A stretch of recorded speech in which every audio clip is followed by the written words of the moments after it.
Bismillahirrahmanirrahim. Assalamualaikum warahmatullahi wabarakatuh. Nama saya Koarkus Hendar.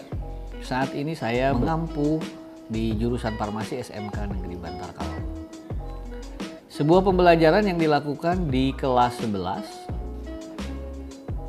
jurusan farmasi SMK Negeri Bantar Kalong, di mana satu materi yaitu sediaan obat bentuk larutan.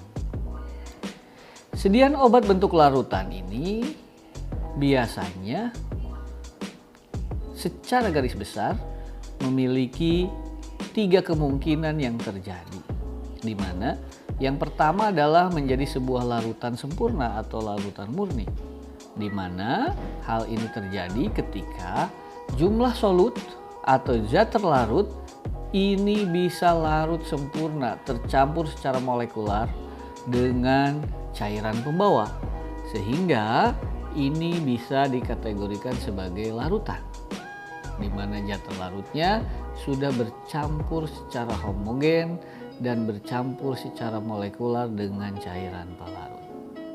Kemudian kemungkinan kedua adalah di mana zat aktif yang akan dilarutkan ini tidak bisa larut dengan cairan pembawanya. Nah, hal ini bisa terjadi dan disiasati untuk dijadikan sebagai suspensi.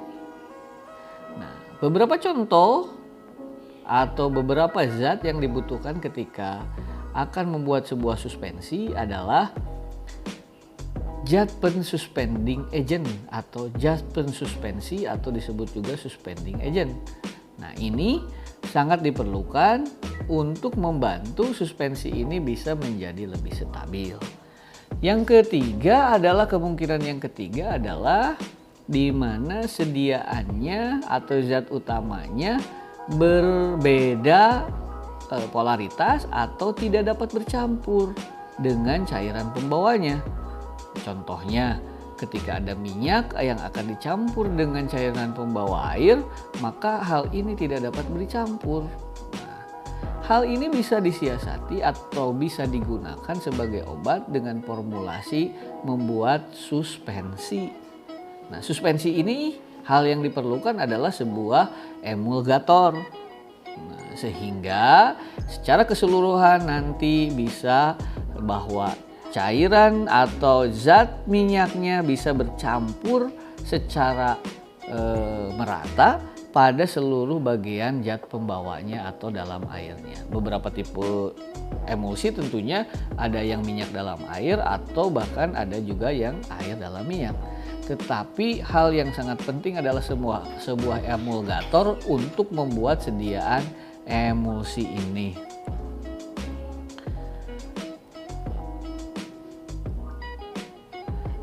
Larutan itu sendiri merupakan sebuah sediaan atau suatu sediaan cair yang mengandung satu atau lebih zat kimia yang terlarut atau tercampur di dalamnya.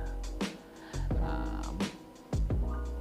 larutan tentunya terdiri dari solut atau zat terlarut, dan yang kedua adalah solvent atau pelarut. Tentunya kedua komponen ini harus ada untuk melaksanakan untuk membuat sebuah obat berbentuk larutan. Tentunya ada beberapa keuntungan dan kerugian dalam pembuatan sediaan cair, di mana sebagai keuntungannya salah satunya adalah mudah untuk menelan atau mudah untuk ditelan, di mana sediaan cair untuk obat dalam yang rute pemakaiannya melalui oral ini akan lebih mudah diminum dibanding dengan sediaan-sediaan padat lainnya. Yang kedua, tentunya absorpsi dalam tubuh juga semakin cepat dibanding dengan sediaan-sediaan padat yang sama-sama digunakan melalui oral.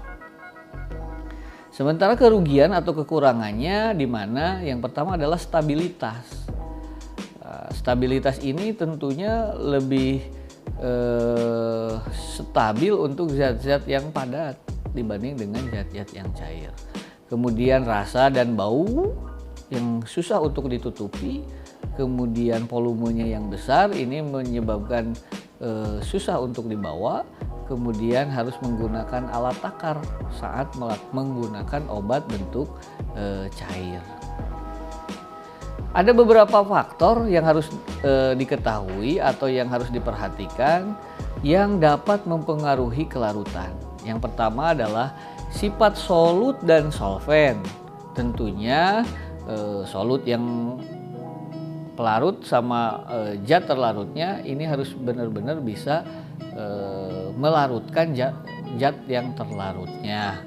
Kemudian yang kedua adalah kosolvensi. Kosolvensi ini adalah penambahan suatu zat yang dapat menambah kelarutan pada zat itu sendiri. Kemudian kelarutan dari masing-masing zat aktif itu sendiri sangat berpengaruh terhadap pembuatan sediaan larutan. Kemudian temperatur, yang biasanya ketika temperatur naik maka kelarutan akan menjadi lebih tinggi. Kemudian ada salting in dan salting out, di mana penambahan suatu zat dapat menambah kelarutan atau bahkan sebaliknya. Dengan penambahan suatu zat, maka zat itu bisa menjadi sukar larut dalam cairan pembawanya. Kemudian bentuk kompleks tentunya ini sangat berpengaruh, di mana dengan pembentukan kompleks biasanya zat bisa akan lebih mudah larut. Itu saja sementara untuk pembahasan terkait dengan larutan. Semoga bisa bermanfaat. Terima kasih. Assalamualaikum warahmatullahi wabarakatuh.